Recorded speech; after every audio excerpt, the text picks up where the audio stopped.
What's old is new again, including commerce, bartering for goods and services. I'm Sheila Gunn Reid, and you're watching The Gun Show. This free episode of The Gun Show is brought to you by my mug.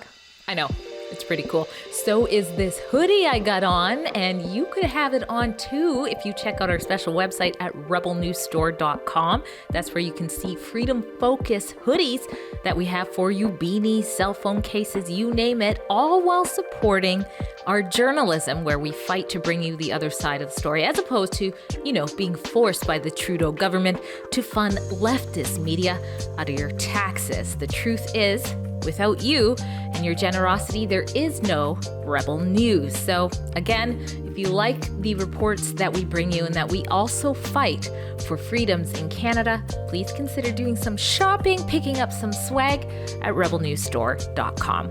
We appreciate your support.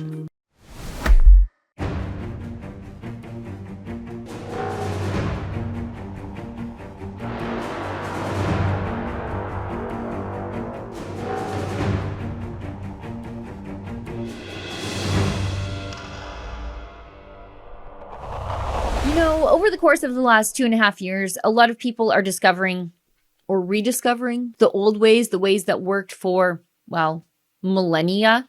I think a lot of that had to do with the fact that the systems and institutions people thought they could trust and rely upon broke down with very, very little pressure or strain. People took up baking and gardening and foraging for their own food and preserving their food and even hunting because they were worried about supply chain issues. I know it sounds crazy in a modern society. I think people are starting to rethink their relationships with their communities and their neighbors and realizing that those connections should probably be a lot stronger, and our connections and trust in our institutions should probably be a little bit more decentralized, which is why I was so interested to learn about this parallel financial system right under our noses. It's been there for a while, built by John Porter at BarterPay. I won't explain too much of what John does. I'll let him actually do that for you. He does a much better job than I do. But the pandemic has locked a lot of people's assets and services because of business shutdowns and lockdowns. Businesses had a lot of money tied up in assets that they couldn't use, that maybe somebody else could use elsewhere. So along comes this parallel system, BarterPay, to sort of unlock all of that. Although BarterPay has been around for much longer than the pandemic, it was there, poised at the right time to help businesses. And now BarterPay is rolling that business-to-business connection out to the people. Given that a lot of people have a healthy distrust in their own financial institutions these days, as many Canadians are now worried that their political opinions might disconnect them from their financial assets, I think bartering is a wonderful way to make sure that people can still get the things that they need without subjecting themselves to a bankster political litmus test. All that being said, I'll just zip my mouth and let's hear from John Porter of BarterPay in an interview we recorded earlier Wednesday morning. This free episode of The Gun Show is brought to you by... Well, the remains of 215 children have been found in a mass grave in Canada. Many of you know that just over a year ago, the discovery of the remains of 215 children was found at the Kamloops Indian Residential School at the Tecumseh First Nation. But what if I were to show you that what I just said wasn't true, and that in fact, a year later, not a single body has been found? This mass grave is a painful reminder of the genocide. Canada's leaders aren't condemning the burning of churches. No, they're endorsing the burning of churches. A juvenile rib bone that surfaced in the same area.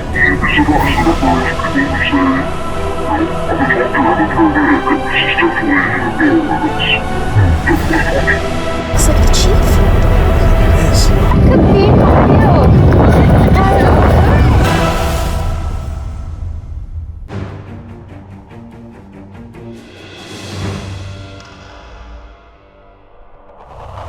So joining me now is John Porter from BarterPay. John, thanks for coming on the show. There's so much I want to talk to you about, but I find it fascinating that your business has really done something special in that you address these for lack of a better term, stranded assets that so many businesses were left with during the pandemic because of shutdown. So, businesses with cash flow problems were really able to address that problem and unlock the things they already had. But before we get into that, tell us, what BarterPay is all about, and maybe even a little bit about yourself, how you sort of turned back the clock on commerce. Yeah, made what's old is new again, right? Right. It's the BarterPay, the oldest, newest way of doing business. So, yeah, I mean, I was heading to Waterloo University for engineering back in 1996, and took a little bit of a left turn and got involved with some sales and marketing and door-to-door sales and whatnot. Realized that I liked that sort of world, and met somebody who was sort of starting this barter company in Toronto, and I thought that was a really great idea. And long story short, they hosted a convention. There was a couple of people there that were wanting to launch a business in Canada, the same similar type business, and so I just came on board and got involved with that brand. Did that for about 15, 20 years. And then in 2017, I actually bartered my way to a meeting with Gary Vaynerchuk in New York, and came back from that, got a lot of social media coverage off of that, but came back from that and then really launched BarterPay in 2018. So we've been in the barter payment space for over a quarter century. But really, it was way too early to market. Back then, business owners weren't ready. Their mindset wasn't there. Nobody was thinking about alternate forms of payment, that sort of thing. And so we just stuck with it long enough. And along the way, my wife and I just celebrated 26 years married, but we've had 4 boys, age almost 16 to 23. So that's obviously a busy time. So building an unconventional business in a time where really nobody understands it or wants it, and the technology's not there, and then obviously growing a bigger family of busy boys was an interesting time. So tell me exactly what BarterPay does, because I find this fascinating, but as an Albertan, I can definitely relate. I'm a rural Albertan. So we're trading and horse dealing on things all the time out here in the country. I mean, you're just far away from town. It's what you do. So I understand it, but I think it's really interesting that you've brought this to sort of the e-space, which I think is incredible. Yeah. We're very, grateful for this opportunity to serve businesses in this way, and soon to be people. We'll get into that in a bit. But at the end of the day, BarterPay, what we are is a company now that helps thousands of Canadian businesses, all Canadian businesses that want to participate, get the things that they need without having to use their hard-earned cash. And so, we do that across the country in multiple different cities. But we all know that, like you've already mentioned, bartering is really the oldest form of commerce. It's how business was invented a long time ago. And so, but we also know that for two parties to enter into a fair trade, each side has to want what the other person has at the same time and value, or they can't make that deal. It's actually called the coincidence of wants. And so, to solve that problem, we've just created this platform that allows a business to open an account with BarterPay. They can establish an account number, then they can offer up their goods or services onto the system. And we only really focus on what we call, you already alluded to this, their spare capacity, possibly stranded assets, that type of thing. For a service-based business, that's time and space that's expiring. For a product-based business, that's extra idle inventory sitting in the warehouse or on the shelf that normally they'd have to discount. And so, they offer up this spare capacity onto the network, and they're able to bank barter credits in exchange. And one barter credit equals $1 Canadian for valuation purposes. And as they bank this new revenue stream of barter credits, they're able to then take that barter value and go and barter and trade with anybody in the entire network. They're not restricted to those that acquired their good or service. So instead of this one-to-one conundrum of bartering, it's now this one-to-many ecosystem, this sharing economy, this bartering network that allows all these businesses to monetize their spare capacity in real time and all get what they need through the barter credit system.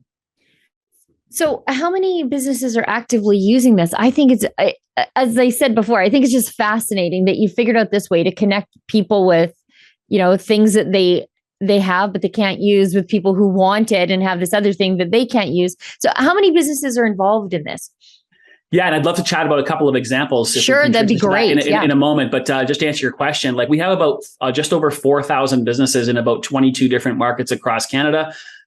It's a very painstaking process to grow a parallel economy, especially a bartering system that's dealing in a new form of digital medium of exchange, right? So, which is the barter credits themselves. If you can picture 25 years ago, I was 20 years old, and I was starting this barter system, and I would go through the yellow pages to try and find different potential clients.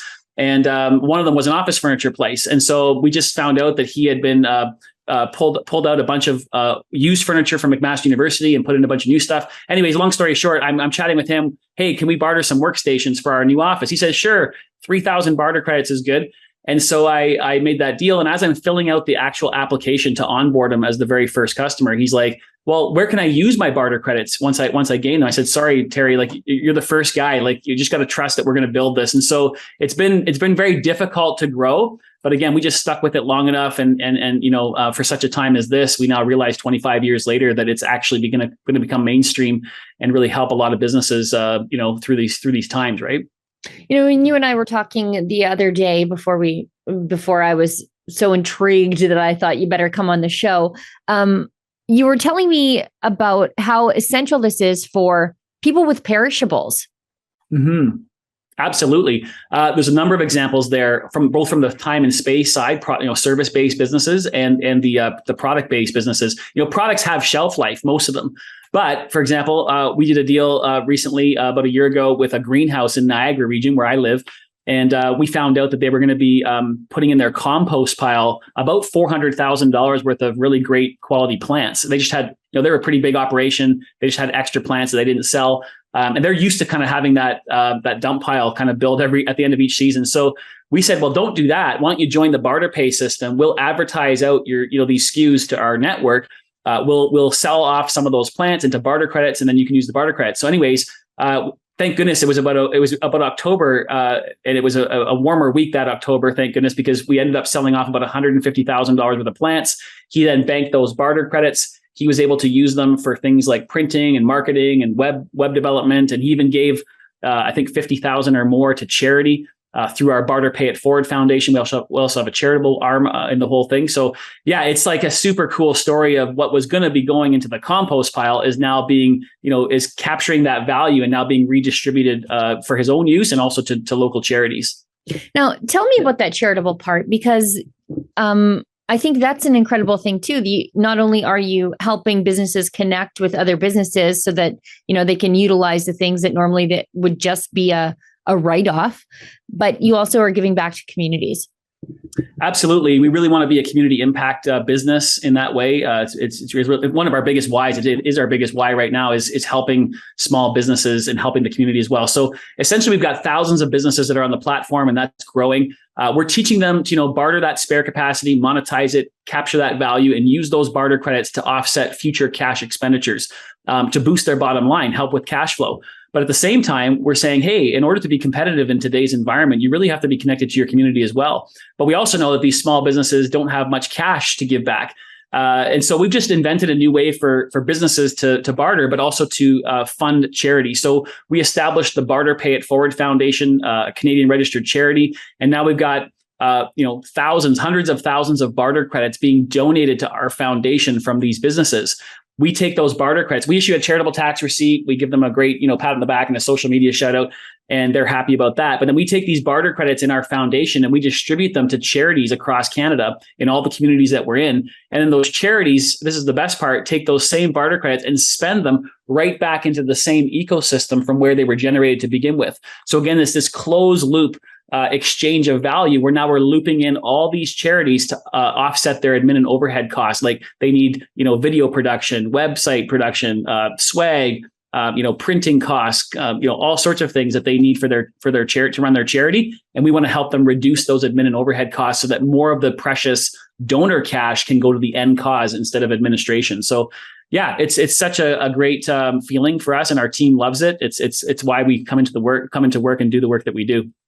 Now, yeah, I think that's what it's great, because I think at the end of the day, the charities probably, those barter credits go a little bit further than cash would if you were out spending cash in the real world, because of the ability to sort of negotiate what they want for what, for the cost that they're willing to pay. But what's the point of entry for a business that wants to get involved in the system? Because I think it might be a little overwhelming. So what's the point of entry, and how is it easy? Is it scary? I'm a little scared, but I'm also scared of crypto. So tell me how this works. So we're really big on making sure there's a right fit, and so our process for onboarding, new businesses into the platform, we're actually building out an app that will help, this onboarding process and sort of teaching and training and make it more self-serve. But in the meantime, our process is working. What we do is we go to our website, barterpay.ca.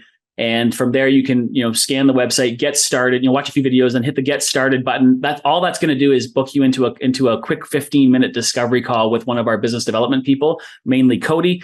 And Cody will spend 15 minutes just kind of asking about your business. He will, assess whether or not there's a fit, make sure you actually have spare capacity, whether it's time and space or extra inventory, because that's the best way to kind of enter the network.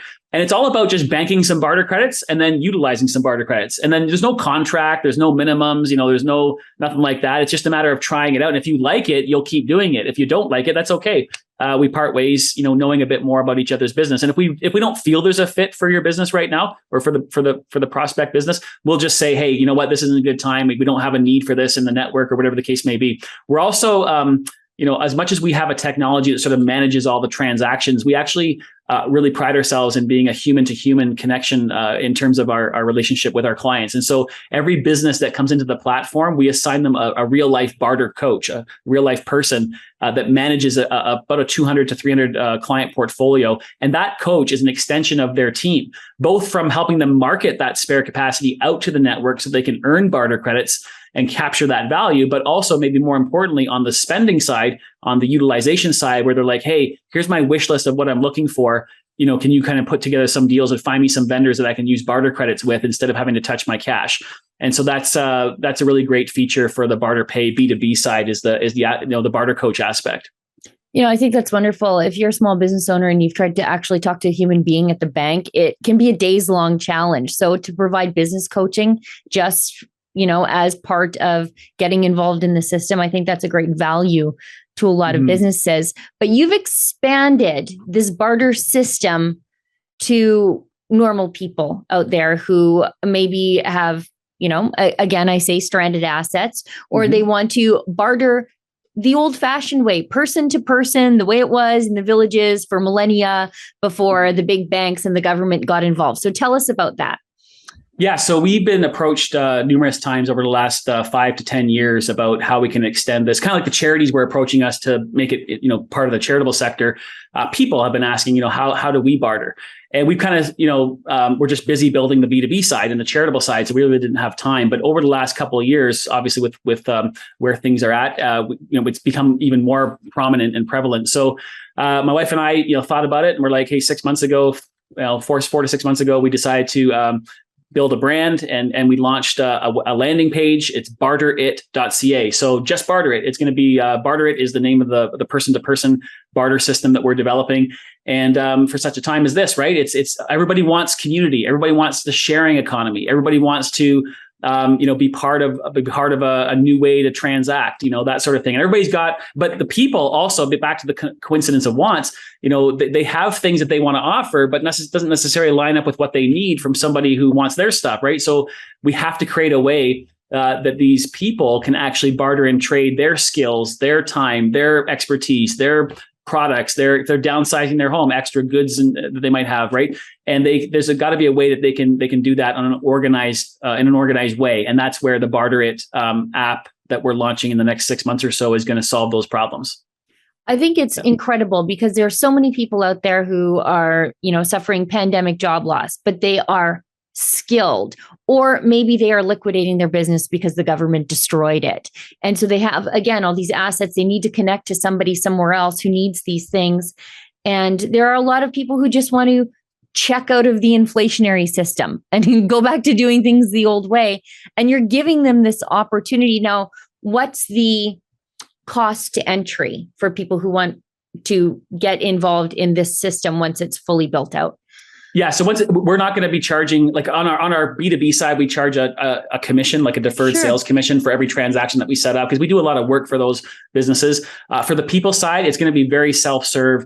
We're all about providing them the tools and the ability to barter. And whether they use, the digital medium of exchange in that system is going to be called bits. 1 bit equals 1 Canadian dollar for valuation purposes. Whether they choose to barter directly because they got lucky, or they just want to give something away for free, or have a coffee with somebody because they met them through the Barter It community app, or they want to exchange in bits. It doesn't really matter to us. The fact is, it's just going to be a small subscription fee is likely the way we're going to go with that in terms of a revenue model, so that we can continue to build it out and provide awesome features. Think Facebook Marketplace and Kijiji, but only in a bartering economy with like-minded community and friends, right? So that's kind of what's going to happen there. I really think that this addresses a real concern for a lot of Canadians who are worried about the imposition of social credit into our financial systems. And I'll talk politics. You don't have to, but there are a lot of people who are feeling the real threat of their personal, political, peacefully held opinions disconnecting them from their bank account thanks to the government. And I think for a lot of people, they're going to see what Barter It offers and say, at least there, I can still exchange what I have with somebody else who wants it, without my bank account being frozen because I gave $5 worth of coffee to a trucker one time. Yeah, that's all great points there. I mean, it's again, bartering is the oldest form of commerce. Yeah. It's never going to go away. It's these direct trades are always going to happen. All we're doing is making it easier for people to connect in this system, in this community, and then have this digital medium of exchange with the bits to be able to solve that coincidence of wants. And so that people can offer what they have, get those bits, and then go get what they need. And everybody's working together in this sharing economy. It makes a lot of sense. Yeah. Now, what is the timeline for development of this? Because I know you're sometimes, I don't know about you, but it feels like I'm trying to fix the airplane as it's in the air. Yeah. Build the parachute on the way down, right? Exactly. And so you've already got BarterPay up and running, and so you've got to manage that. But what's the timeline for the build out for Barter It? Yeah, so we spent a lot of time last year designing with UX UI all the screens for our BarterPay sort of app that we're going to be building out, and that really can be transferable over to the Barter It side. So we got a bit of a head start on that in that aspect. But really, we're in this bit of a chicken and egg right now, no pun intended. In fact, our technology company is called Chicken and Egg Technology Corp. But yeah, we've been approached by a lot of people in the last month who've been hearing about BarterPay and Barter It, especially the Barter It side. And this is bigger than me. It's bigger than my wife. It's bigger than my team of 30 people with 150 years experience in this space. We need help. And so we've had people making some donations just out of the blue, which is amazing. We really thank them for that. But we're gonna open this up. We've got people that want to invest, but the ROI for the investors is, it's more than financial gain. It's all about they're helping build a new way of doing business, a new way of transacting, a new way of connecting people, like you've already alluded to. So that's really cool. And so we're just deciding what we're going to do there.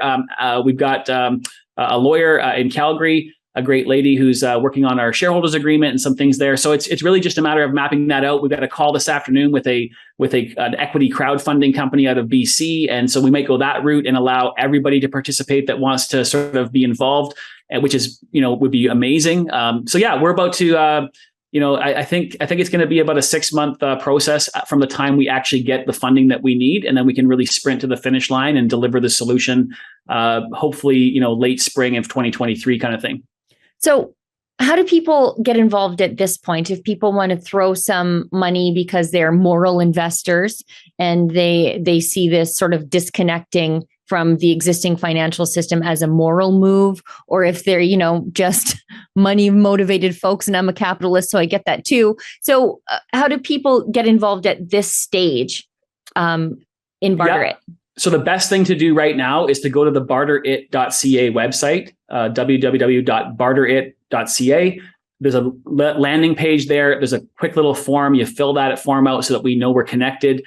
We're then going to do all the updates via email to that group. There's thousands of people who are signing up, and obviously there'll be much more as we make the story known. And so it's we're excited about that. So that's step one, is get on that list, and then from there, as we map out this plan and have a concrete way to move forward in terms of the investment side, then we will do that through that email campaign, right, and make sure everybody's aware of it. And then from there, we'll just find the right partners and move forward. But actually, if somebody wants to make a donation, even in the short term, just down below on the screen, there's going to be an e-transfer email that you can send an e-transfer to. So we'd be happy to take a donation, obviously. But just whatever support that we can get, we're really, really grateful for and honored to be able to serve in this way.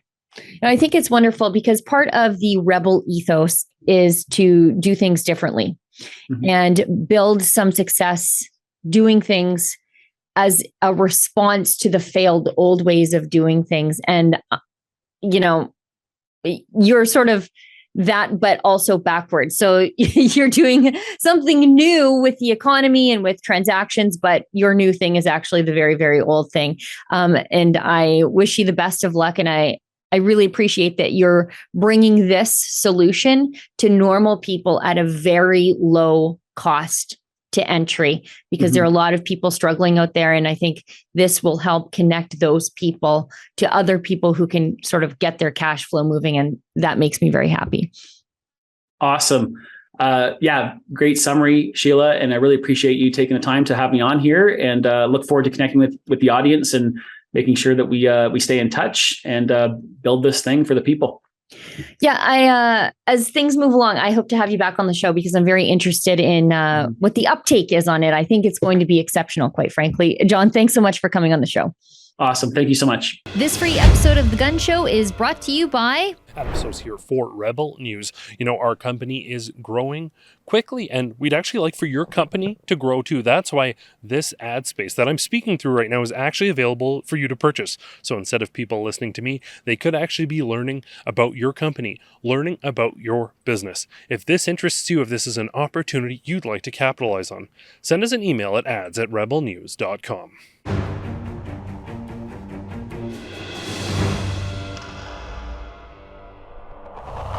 Well, friends, we've come to the portion of the show where I take your viewer feedback. If you'd like to send me viewer feedback, it's really easy. First of all, leave a comment on one of our videos, wherever you might find it, either on YouTube, but YouTube is a censorship platform. So if you're watching us on Rumble, leave a comment there. I just might find it and read it on air. Or if you want to send me an email directly, send it to Sheila@rebelnews.com. Put Gun Show Letters in the subject line. So it's really easy for me to find because, well, I'm sure you realize I probably get, a couple hundred emails a day, and they're hard to sift through. But if you make it easy for me to search, it'll be easy for me to read on air.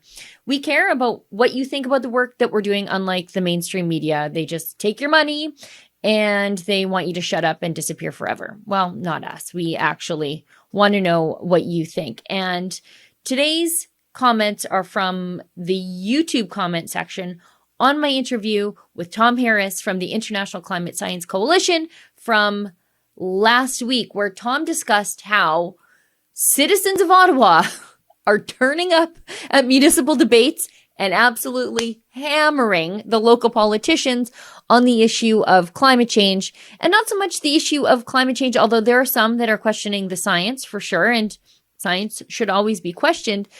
But they are holding these politicians to account for the things they support.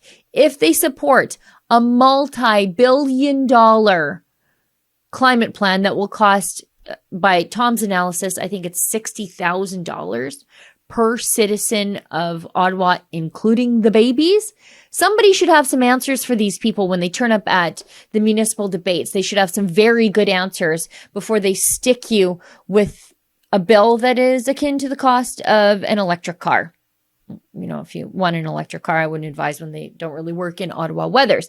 Anyways, Cindy White Elliott writes and says, I appreciate how you cut through the narratives to expose the facts and the relevance of an issue. The experts like Tom Harris always support the truth and facts as we know them to be. I love, love, love your journalism, Sheila. That's the thing about Tom. He wants to have a civil discussion on the facts. Take the emotions out of it and let's talk about the facts, the science, the cost. The problem is the other side wants to inject emotion into everything. They want to listen to a little Swedish girl who's mad at all the grown-ups and insists that you be scared and panic. And people like Tom and like our friend Michelle Sterling at Friends of Science, they say, no, let's have the grown-ups come into a room and we're going to talk about what we're doing, what we can do, if any of it is effective, if we even care if it's effective. And for me, what does this cost my family at the end of the day? For me, that's my big concern, because I want to weigh the risks versus benefits. And if handing me a $60,000 bill plus my kids a $60,000 bill for literally nothing in return, I don't think that's a good risk versus reward. Do you? Moving along, Carport Carl says, yes, environmentalists, the climate does change. It's called seasons. You know, there's that too. The weather does always change. That's the nature of weather. It is changing. It's not cyclical. It's different, and different things affect it. And do I think humans affect the climate? Of course we do. We affect everything. We're just another variable in the grand scheme of things. What I disagree with is the extent to which the left or environmentalists say that I've changed or harmed the weather.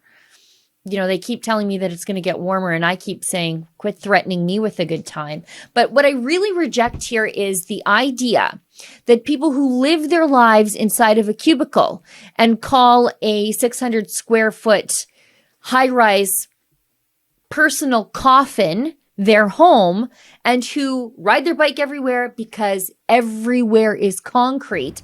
I reject the presupposition that those people care more about the environment than me. I'm a farmer. My livelihood depends on the health of the environment around me. To write me off to say that I don't care about the environment because I think differently about my relationship with it is stupid and ridiculous, and I just don't accept the criticism. I spend more time in nature than the people who live in cities telling me that I don't care about it, and I don't care. I don't care about their cubicle criticism. Well, everybody, that's the show for tonight. Thank you so much for tuning in. Thanks to everybody in the office in Toronto and around the country who works hard to put the show together for you. I'll see everybody back here in the same time, in the same place next week. And remember, don't let the government tell you that you've had too much to think.